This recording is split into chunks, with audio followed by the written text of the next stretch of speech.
Hey everybody, Brad Linder back at you again tonight with Venom. We're going to be inking on this one a little bit. I know I haven't finished the background yet, but I thought I would go ahead and share it with you guys and do a little bit of the inking work. I'm going to be moving the camera around here.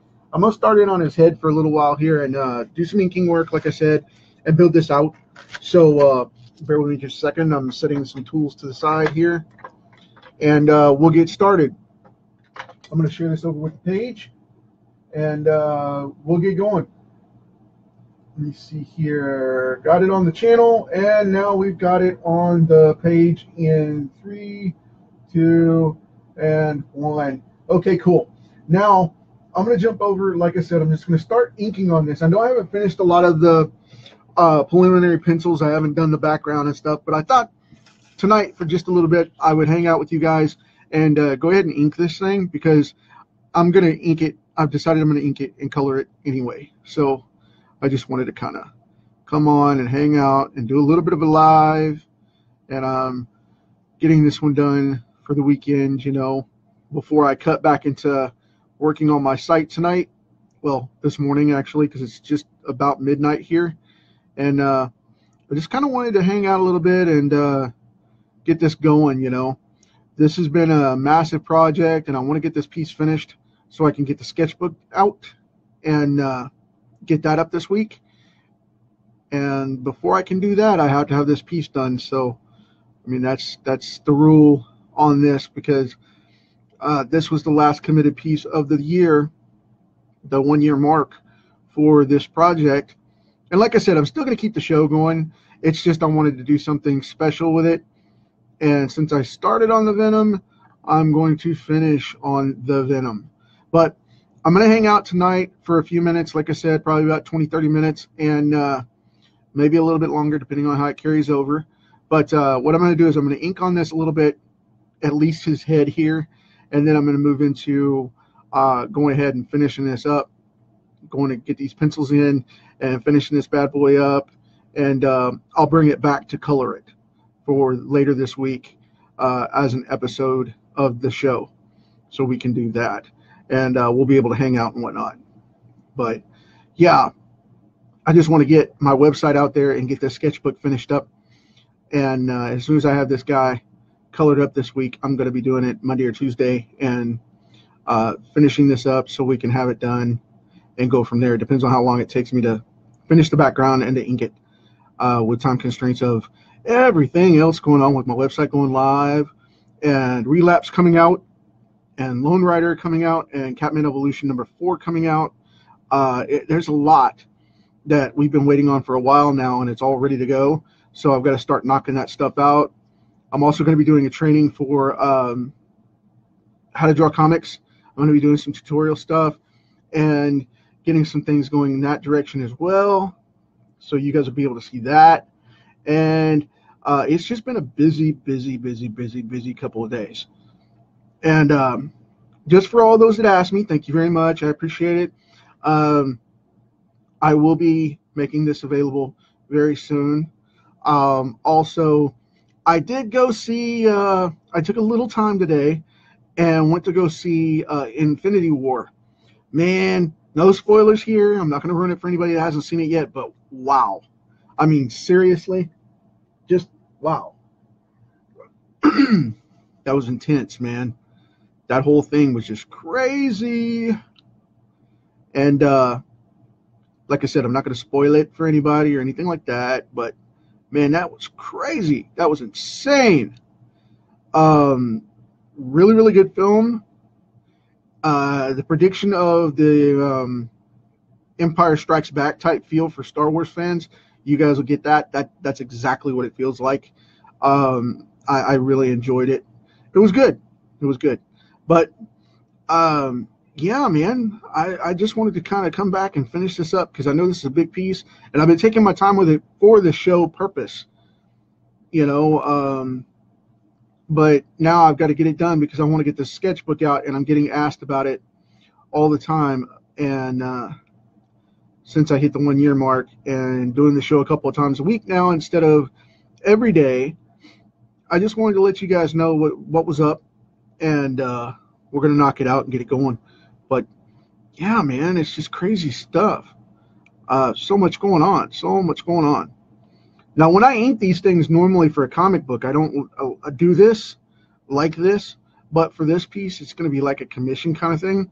So a lot of people like me to leave the original pencils on and then erase it and clean it up and draw right over, ink right over the graphite, which that's fine. But in a lot of cases, I don't professionally do that because it causes too many grievances. One, if the inks damage the pencils, then they're ruined, and I can redo that if it happens. If something happens. Ink spills. My daughter's cat gets in here and walks across the desk, which she shouldn't be out in the office, but you never know. But it's one of those things, man. I just kind of, the cat, not my daughter. So, yeah, it's crazy stuff, man. I just like to protect the original artwork and keep it nice and clean and keep it simple and protect it. I have a nice set of drawers over here to the side that I have a chest for that I keep a lot of my artwork in so I don't have it damaged. And it's in sleeves and all that. So I have these protective portfolios that I keep them in, massive portfolios. And I keep the stuff in there so it doesn't get messed up. So let's see. Working on this tongue for Venom. Getting this green drool thing going on that he has here, which is weird, man. So nasty, but cool nonetheless. So there we go. And I normally use finer pens than this too, but I've gotten really good with this one, and I like it. I like the weight of it. It's a Pilot. It's a Pilot Precise V5 RT. So it's reloadable. It's heavy gel ink. It is reliable. It doesn't turn yellow. It doesn't turn brown. So I like it. And it has a nice weight to the ink too. So I like using it. It has a great feel to it. But that's where it's at, man. That's where it's at. So, with that said, though, you guys are awesome.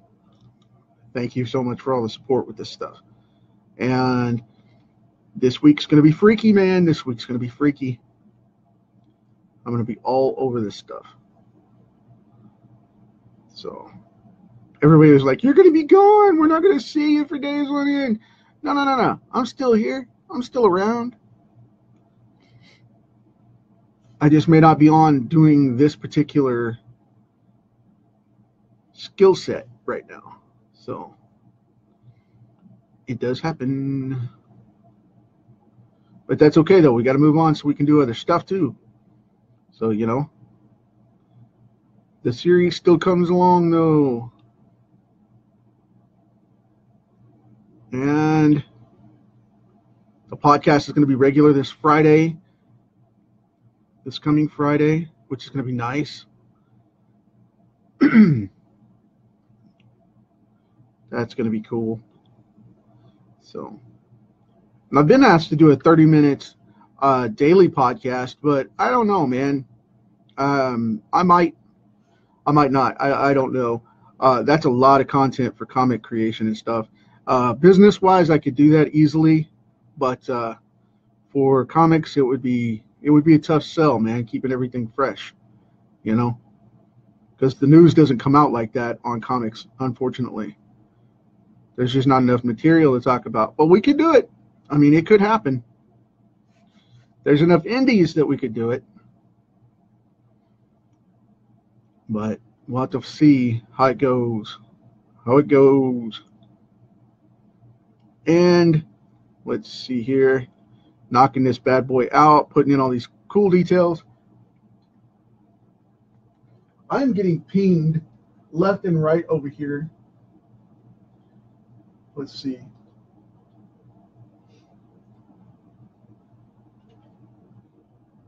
Oh, someone is asking me if I'm live or not. They can't see me apparently. There we go. Sorry about that. I just want to let them know I'm live, so they'll know. Anyway, yeah, I'm just kind of checking it out, you know. We've got so much going on, because this will be my with Comic Kickstarter and then my 2 business podcasts. It'll be pretty heavy, man. I've got 2 shows going on, and just about to have 3, and it's gonna be pretty heavy schedule. But yeah, I am digging this, digging it. Now I'm gonna knock this Venom out because, like I said, I want him to be massive and cool and just gnarly, and that's what I'm after here. So we're going to take him to the next level and get him all inked up here. And like I said, I will be penciling the rest of the background in, the buildings and such, and then we'll color it up this week. So count on that. Some of you will be like, yay! And some of you are like, no, leave it black and white.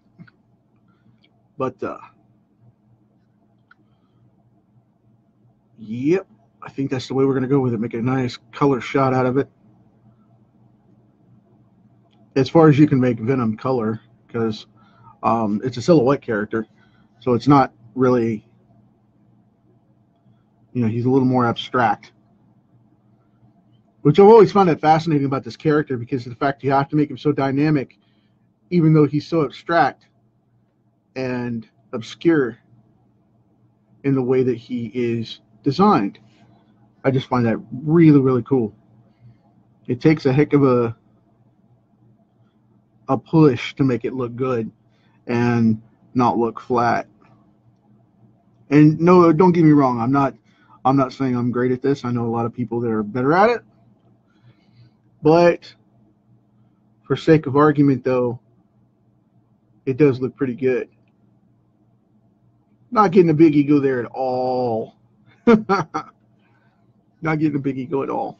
No, not me, huh? That's funny. Now I'm going to cut these shapes in with this face, with this smaller, finer point, which, like I said, I normally would not do. I would take tech pins, make this a blue line, and go over the hard outlines, and then go in with heavy black. But I'm doing it this way because of the fact that I can, for one, and 2, this is just the vibe I'm feeling for it, so that's what I'm doing. Do what works for you, you know. I see guys that draw with pen and ink from a ballpoint pen way better than some of the guys that are drawing professionally, you know, with 5 different stages to their work. It's just do your thing. You know, art is relative. It's relative to the artist. Don't worry about it. If people don't dig it, they're not meant to like it. That's how simple it is. I tell kids all the time, be sure and do your thing and go in and, you know, do what you got to do. Same thing with marketing. Get off your butt and get it done. I had to take my own advice today because it's like the tugboat story, the tugboat and the anchor. If you've never heard that story that I tell students that all the time.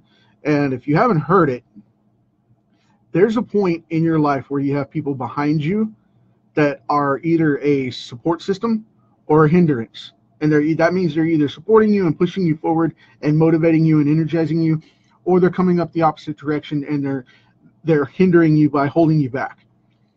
Imagine yourself on the ocean as a tugboat, all right? And you've got the anchor planted in the sand and down in the bedrock and hooked in. Now, it's going to do one of 3 things normally, right? So you're either going to stick it out and stay put, so you're going to stop your engine and stay where you are, and you're going to stay there stagnant and planted. So you're not going to progress, which is being held back. Then you have the second scenario, which is you take off and you pull against the chain of the anchor, and it's planted firmly in the ground, and you're not going anywhere. You're dragging it along slowly, as it's taking root and holding on. So you put the tension on the chain till it snaps, right? And then you part ways roughly. That's the second scenario. That's battling it out to hang on to those scenarios, to both sides of whatever your anchor represents. Now then you have the third scenario, which is to simply have someone fully support you from your backup and go, okay, I've got your back. Here it is. We're going to do this. You crank up that anchor. You're the tugboat, and you both go on, right? They go along with you. Then there is a fourth scenario that people never think about because it costs the most out of the price of admission to get to move forward. And a lot of people don't think about that.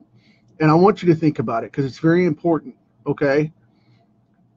Don't let anything hold you back and anchor you down that doesn't support you. If it doesn't hold you steady, then it's not supporting you. It's hindering you and holding you back. So the fourth thing that you want to think about is maybe it's time to cut that chain because that anchor's hooked in and you can't get it back and recover it. It's lost at sea.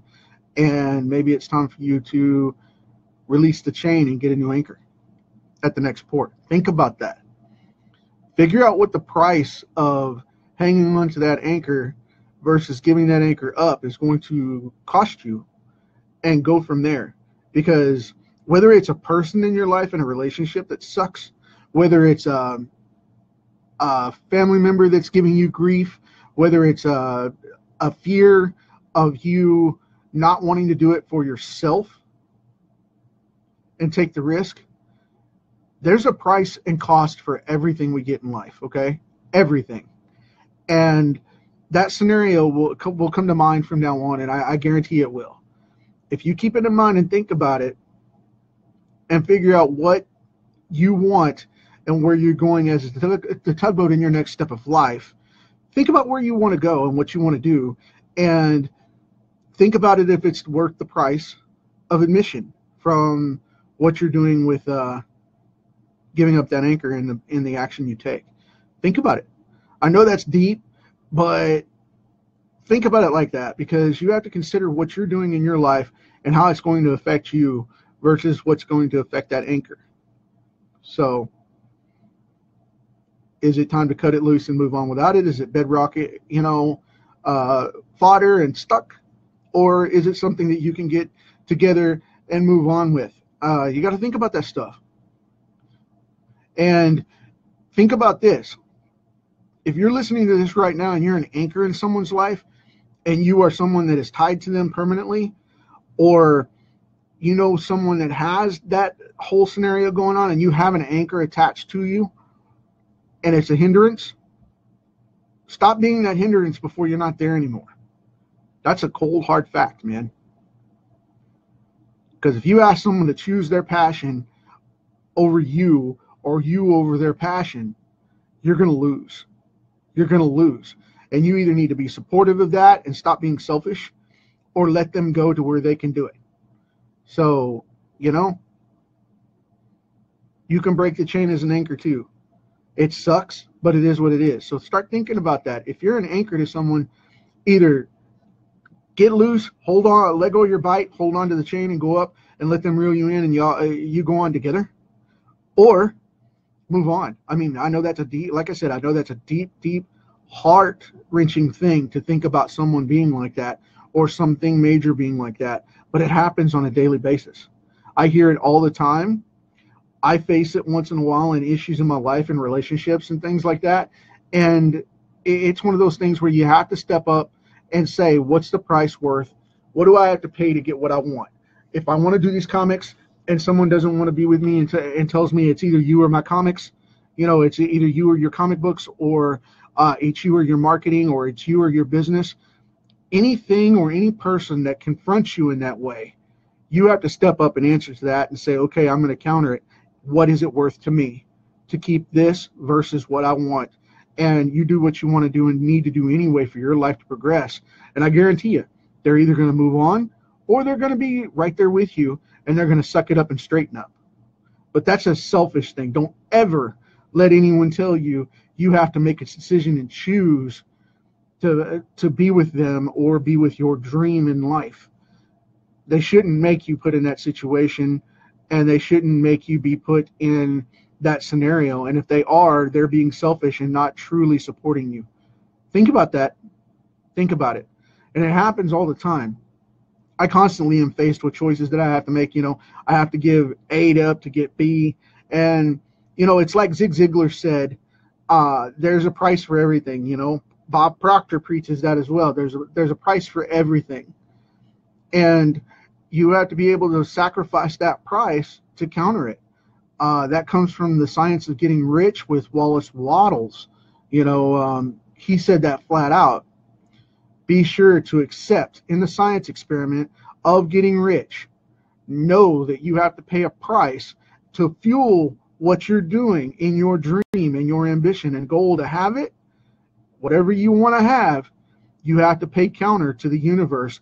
Be it God, be it a higher power, be it a spirit, be it the universe itself. Whatever your belief is, you have to pay that price to pay the price of admission. And if you don't, you will end up struggling the rest of your life, paying penance for your regret and living in torment from that situation. So think about that. I see people do it all the time. It's always interesting to find out, hey man, why haven't you put up your website yet? Well, it's because of the fact, my wife doesn't want me to do this, or she doesn't feel it's a good risk, or whatever, or my husband doesn't support me and doesn't feel it's a good idea right now, or he thinks it's a hobby and doesn't believe in me. No, not cool.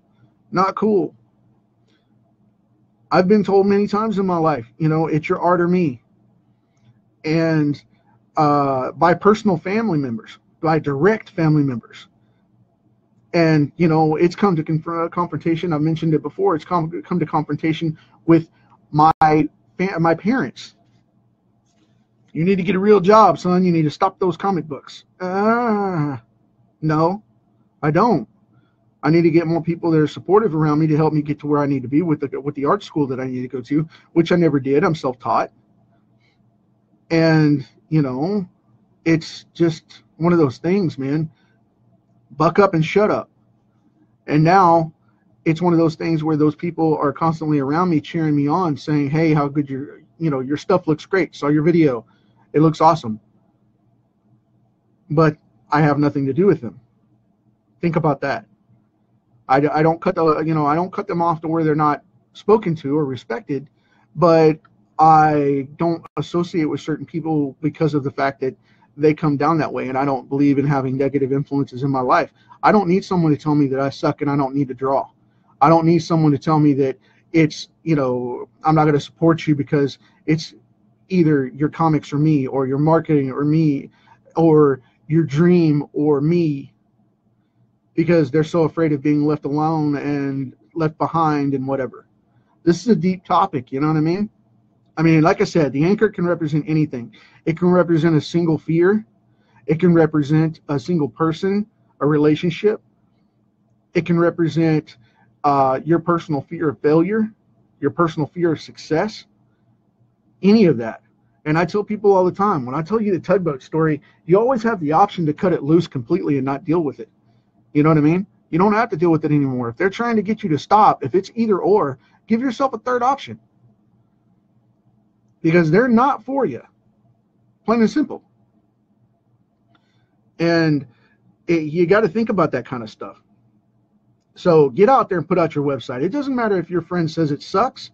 So what? It's not their dream, not their website. It's yours. You know what I mean? If you got a family member in your face about something like that, go prove them wrong. Do it and prove them wrong anyway. That's their vision of your dream, not your vision of your dream. Okay? Keep that simple and keep that clean in your mind. And I guarantee you, when you get rid of that doubt of failing someone else's opinion and start living the success of your own, it's a game changer. Absolute game changer. Hey, Johnny, glad you made it, man. Jim, thanks for coming on. I appreciate it, guys. It's always good to see you guys here. But yeah, this is my philosophy, and I teach people this all the time. And I tell you what, you got to get out of your own way, and you got to let that happen.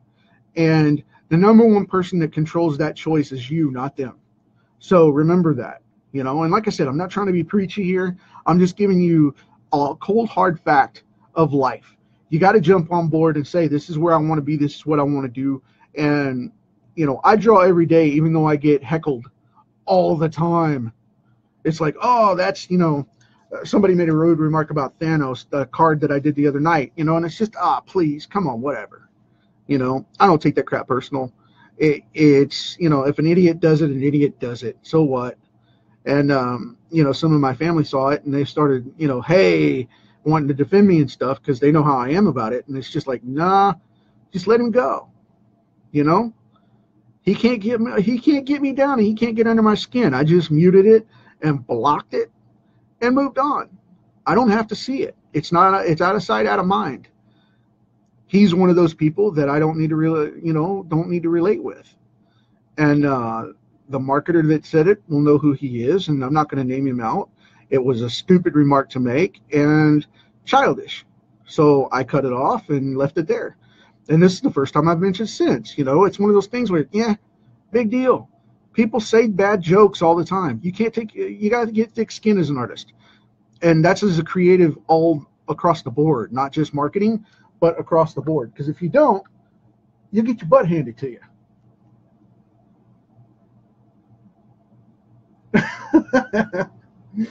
Man, you're crazy. For those of you that can't see this right now on the channel, Johnny came on and said that he has a hard enough time getting people to go to his public quizzes. So, but yeah, that's exactly what I mean. You know, you can't fret over stuff like that. You just got to get in there and get it done. Laugh it off and be like, whatever. And, you know, you move on. You don't like it. That's not my problem. It's actually a blessing that you don't like it. And I've said this before, because I'll tell you hands down, part of the biggest thing about having people conflict with you is the fact that you're outgrowing them and you're on the strong path in the direction you need to be for going where you need to go. You're making a unique choice, and that is a power move, and that scares people. And when people are comfortable, the first thing they do is lash out at those they care about most to keep them in line.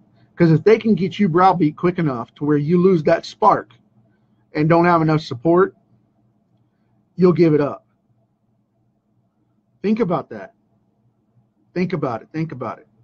Same thing with the fear. The fear in your own mind, your subconscious, your primal instinct of fear, which is nothing but fight or flight mismanagement.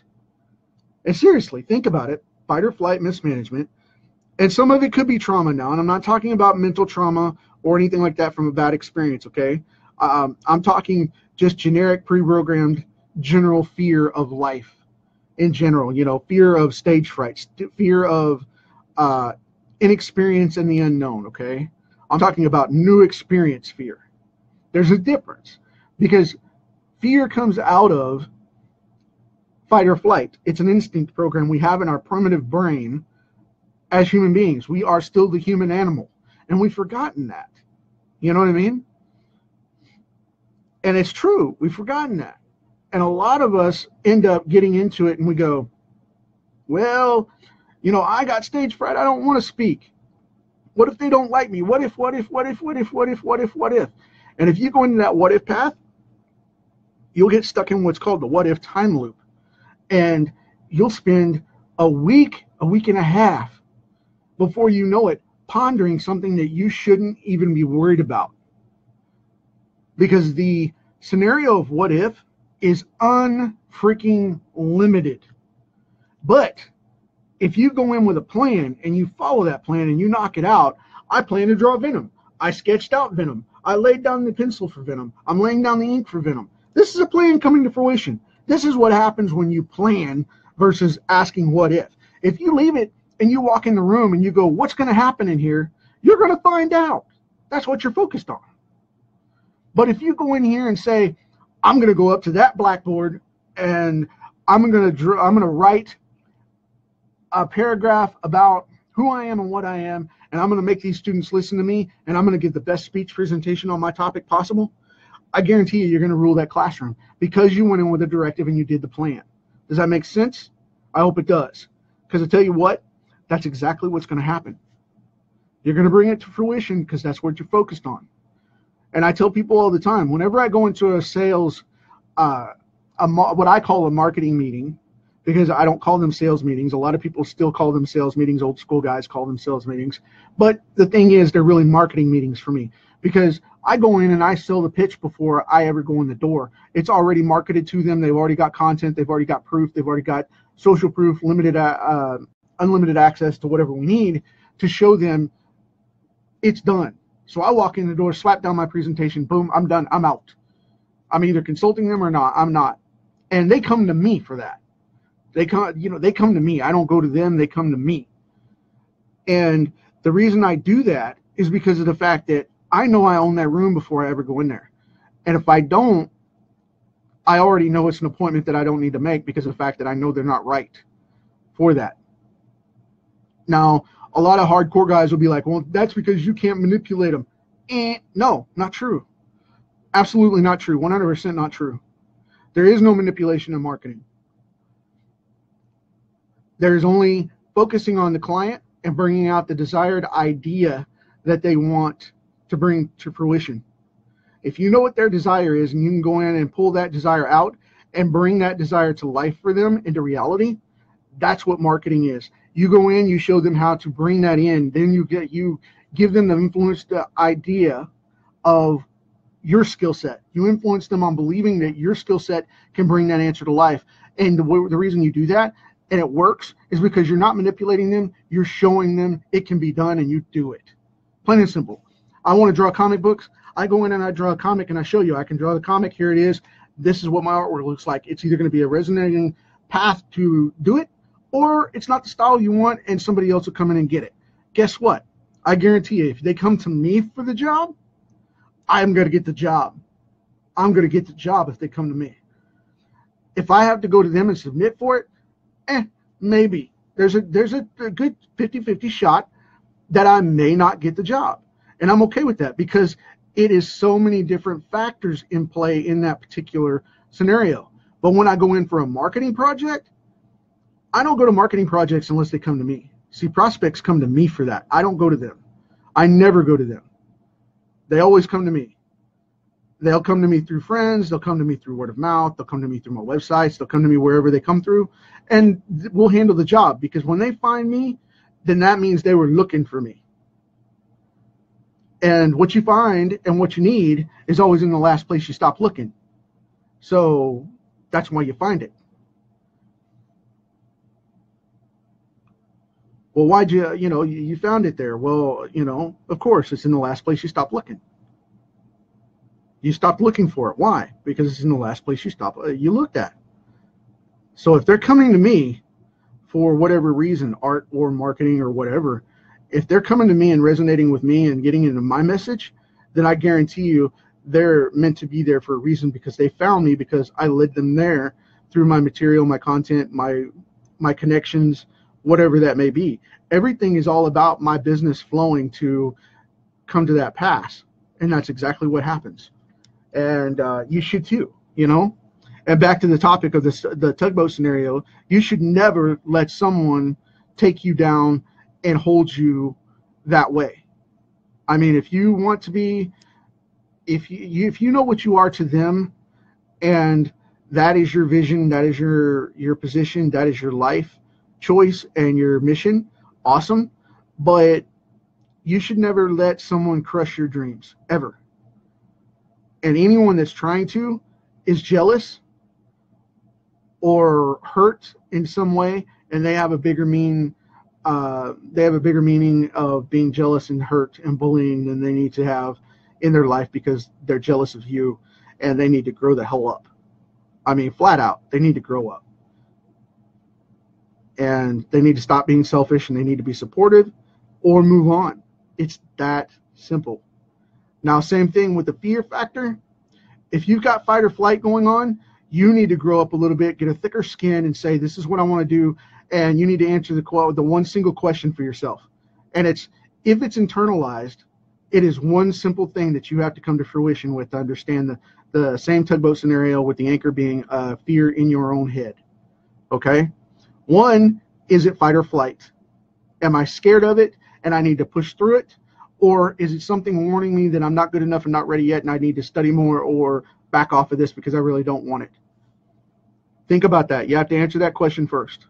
And then the second part of it is you have to go in and say, okay, what am I afraid of and what do I not know enough about to get a hold of? Is it the experience that I haven't had yet and I need to create that experience with some people around me? Or is it something that I am afraid of because of the fact it's just new and I need to just plan out and push in before I go to the room and own it? It's that simple. I mean, I know it sounds a lot easier than it is because it's so blunt, but the thing of it is it's 100% true. When you walk in a room, if you own that room because you have a plan of what you're doing and you present your plan and you don't step aside from that and you give no leeway except for that plan, I guarantee you're going to walk out with that win every single time. And there will be the one or two, prospects that slip in, or, clients that slip into an ad scenario, where you're trying to get some artistic experience in there, like a project. When you submit to them, it's a 50-50 shot.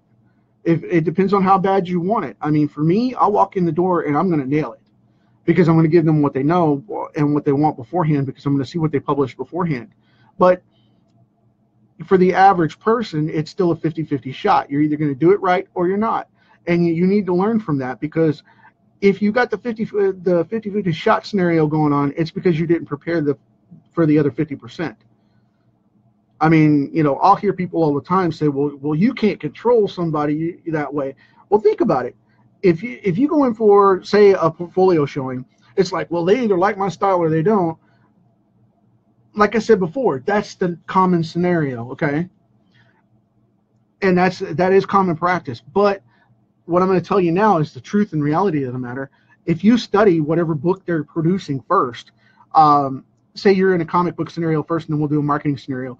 First, the comic book scenario. If I'm going to go apply for Venom, and I want to draw the Venom title, I'm going to go see who did the last 10 issues of that title. And if it's not running, they're looking for a new look. So therefore, I can shoot out whatever original project I want to in that and fill that space with my own personal voice. Does that make sense?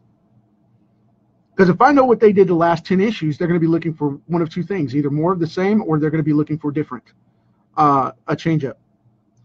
And you have to know which one it is. So before you submit your portfolio to them, you need to go in and ask them flat out, am I going in for a new look? Are you looking for a new look based on my work? Or are you looking for something similar to what you already publish? That's the big thing you have to answer for an editor. And I'll tell you what, the best projects that come out of this stuff is asking and answering that, plain and simple. Ask the editor what they want to see. Do you want to see my approach? Or do you want to see continuation of the original? And I'll tell you, you'll be like, well, think about it, man. The editor says he wants to see what I've got. Show me your samples and I'll take a look. No. I need you to answer the question. Before I send out the samples, I'd like to have the answer to that question, please. And, if they say, well, send me your stuff, I want to see your stuff, then guess what? They're answering the question with the answer you need, and you have to pay attention to it, okay? If that's what they continue to answer with, they're saying they want to be blown away by something new. They want to be shocked and surprised by something new. And give them your original artistic approach and go for it. That means they want to see your style. Because if they say, well, we're looking to continue with what we've got, if they're looking to continue with what they got, they'll flat out say it. So there's the answer to that. Same thing in marketing. If you do research on a company that you're going to do a presentation for or marketing for, and you go off and take their brand, enhance it in your own personal voice and style, and give them a new web template or a new social media proposal or a new whatever ad campaign or whatever it is for marketing, you're going to walk in the door, if you're prepared with that material, you'll bust them out like gangbusters by walking in with a presentation on your computer to sit out and show exactly what that client needs in response. Well, I'm looking for bold. I'm looking for something fresh. I'm looking for something original. I'm looking for something new. Well, guess what? They just answered your question. What direction are you wanting to go with your company? I'd like to take a crack at it. And if you know where they're at versus what they did in the past and what's coming up, and you follow what they're doing, especially socially, you'll be able to read all that and you'll be able to get all the answers, and you'll have it before you ever go in. I work with local businesses that way all the time. And it's because of the fact that I have an understanding of what they're doing. So, if you want to change it from a 50-50 shot to a guaranteed win, go in and find out what they want by asking them what they want, especially with artistic editors. They'll tell you exactly what they want because they'll bust you right in the chops with it. But don't let them rip on your work, your current work. Don't go, can I send you my work and let you see if you need me or not? You ask them, what direction are you currently going in, and what can I show you? Do you want to see more of what you're publishing, like what you're publishing right now? Or do you want to see something original? And flat out ask them, because then they'll be enticed and curious. Okay? It will intrigue them. And by intriguing them that way, you can go in and show them exactly what you need to show them to give them a great portfolio and change your game. But no one does that. They make samples up at random and they go, well, this is the comic that they're publishing right now. The worst advice you can ever get in the comic industry is, and matter of fact, in any industry, is look at what a client is publishing right now and then send them more of the same. That is the exact worst thing you can do, because they've already got a guy that can do that artwork. They've already got a guy that can do that kind of marketing. They've already got a guy that can do those kind of ads. So they don't need 20 more of you. They're not replicating that. They've got that same guy to do that. If you want to take them over and do something original and new, you got to go in and bust them out with something brand new they've never seen before in your style and approach. And it doesn't have to be the flashiest style. It doesn't have to be the greatest style. It doesn't have to be the cleanest copy, but it has to be really good and it has to be professional. And it has to be something that's going to make a bigger bang and splash and profit than the guy doing it now. You got to be better than the guy before you. So, if you want to reflect on what's going on there, that's a good time to review that. But for the most part, when you go in, submit an original offering, and I guarantee you it'll change the game for you. Because so many people take their own approach and go, well, I'm just going to build up a resume because this guy, did 10 issues right beforehand and he got 10 issues, so I want to get 10 issues. And the last 3 guys have only gotten 2 issues. That was their last big run, so they need somebody with that quality. And what they're looking for is that uniqueness. They're looking for someone with that unique approach. You got to think about that. And that's in comics and in marketing both. But, don't let that fear of approaching something like that, don't let fear of success or failure be that anchor for that tugboat either. So, that's why I went that far way around that, because of the fact that I want you to know that's the way to handle it. And nobody does it that way. Nobody does it that way. Go in with a different approach. Let go of the chain. Don't hang on to that old anchor that you got and that's tying you down and holding you back, and go and approach it from a different angle. When you get to harbor, go in and have somebody keep the boat going in circles, take a skiff, and go in and get a new anchor and bring it back out and tie it back up that way. And you got somebody that you can reel in, or something you can reel up and take care of you, and it's going to hold you in place and not let you drift away while you're doing the work you're doing. Think about that. No one does it. No one. And I don't understand that. That is the number one biggest failure that I see all the time. And the next thing I see is ego. Don't let your ego get in there and anchor you down either, because you think don't give yourself false affirmations about being the best of the best, because you'll screw yourself that way too. Okay? You really will. So you got to think about all that.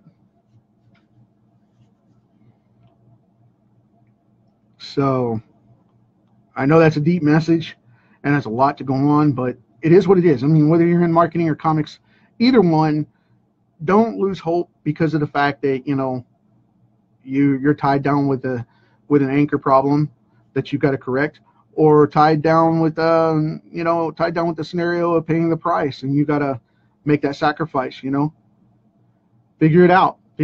It's all relevant. It's all part of it, and it all holds accountability to what you're doing and what you're not. So make sure that you do that, and get yourself out there, get yourself up, get yourself going, and do your thing. Plain and simple, do your thing. Because if you don't, you're going to get, instead of getting the success and all the wealth and money and drive and respect and ambition and passion and goals met of your life, what you'll get is you'll get a rocking chair 30 years later going, where did my life go? And I have a rocking chair test that Robert Arrington, one of my best mentors, gave me many years ago. He gave me the rocking chair test. And he said, imagine yourself at 95, 96, 97 years old, in the last few years of your life, sitting back in a retirement home porch in a classic old movie from the 50s, the clinical retirement home, sitting on the porch, having tea, watching the sunset, and it's one of your last ones, and you're pondering back on your life. And you do one of two things. You reflect on the memory, and you either do one of two things. You either regret it, or you reflect on it in enjoyment and embrace it. What's it going to be for you? And if you have a tough scenario going through your life right now, a tough mission, a tough pondering, a tough choice to make, go with that tugboat scenario and say, is this, am I paying the price here? And is the price worth the admission of what I'm getting on the other side of that choice? And then go in and say, okay, this is what I get if I do this. This is what I get if I do this. This is what I get if I do this. And act as if you made that choice in your mind. Close your eyes, sit back on your sofa or your favorite chair or your favorite yoga pad or whatever it is. Sit back for 30 seconds and think about it and say, if I take that action and I'm 95 or 96 years old, how am I going to feel about the choice that I'm about to make today? Am I going to regret it, or am I going to love it? And I guarantee you'll have that gut instinct answer from that projection will give you the result that you need to answer that question and choice right now. Right now, today. Done deal.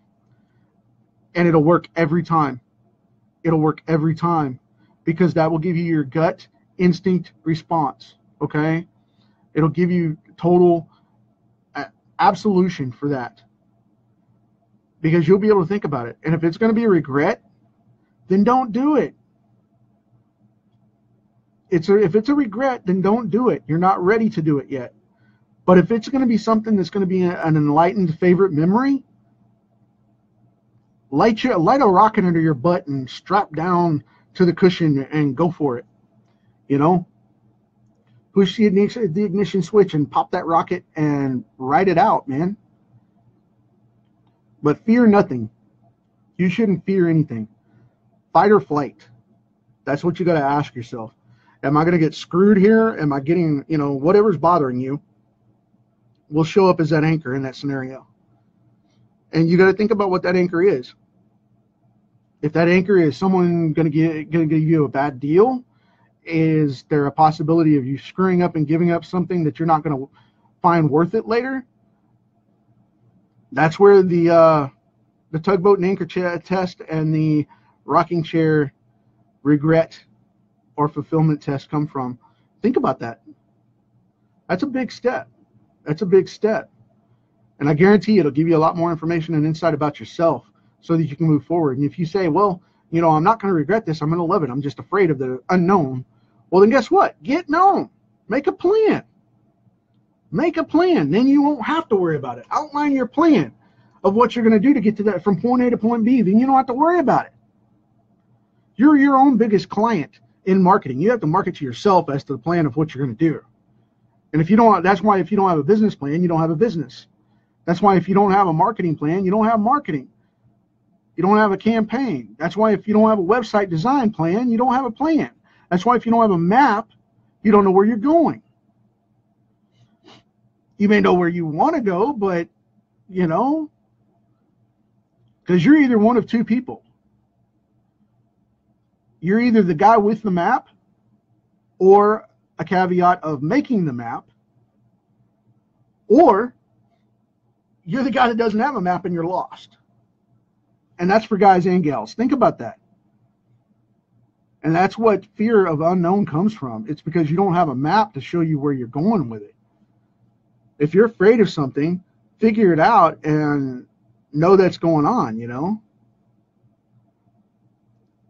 So that's the best thing you can do right there. Test the water, know where you're at, know what it is, know what's holding you back, and where you're going. If you don't have that, you need that. That's information you need. So with that said, we've got a little bit of this done tonight, and I'm going to ink on it some more tomorrow. I don't know if I'll do live or not, but I'll definitely ink on this tomorrow and draw in the background of the buildings and stuff, and get that ready for us to color up this week. So as always, we have this rock for a limited amount of time, and we are on this crazy roller coaster we call life. And I'm going to tell you guys flat out, figure out what your anchors are and what's holding your tugboat still. And if you just need to crank it up and move on because you're taking it with you, and it's a support system that wants to be secure for you, not a hindrance. Think about that. Define what it is and know what it is and decide how to handle it. Get it done, move forward, and get your stuff out there.